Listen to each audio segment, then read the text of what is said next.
ભારત પોલીસનું નામ અમેરિકામાં રોશન કરનાર પ્રથમ મહિલા બેડમિન્ટન ખેલાડી police head constable Priyanka Dhirajlal પરમારે સિંગલમાં ગોલ્ડ અને બેડમિન્ટન મિક્સ ડબલ્સમાં ગોલ્ડ એમ 2 ગોલ્ડ મેડલ જીતીને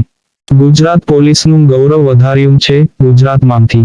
પ્રથમ અને એકમાત્ર મહિલા ખેલાડી police head constable Priyanka Dhirajlal પરમારની કપરી મહેનતથી બેડમિન્ટન રમત માટે 11મી લેટિન અમેરિકન પોલીસ અને ફાયર ગેમ્સમાં ભારત દેશનું પ્રતિનિધિત્વ કરવા માટે સ્થાન મેળવીને ઇતિહાસ રચી દીધો છે.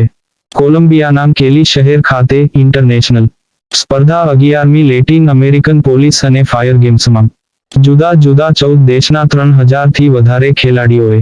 તારીખ 17મી 23 નવેમ્બર 2024 નામ રોજ ભાગ લીધો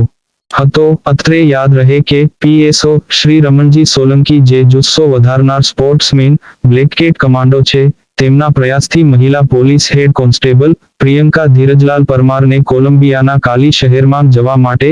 એનઓસી વિસા એન્ડ ફ્લાઇટ ટિકટની નૈહર વેલફેર ફાઉન્ડેશનના રાજલક્ષ્મીબેન શર્મા દ્વારા સહાયતા મળતા તેઓ 11મી લેટિન અમેરિકન પોલીસ અને ફાયર ગેમ્સ 2024માં 2 ગોલ્ડ મેડલ જીતવા માટે સફળ રહ્યા છે.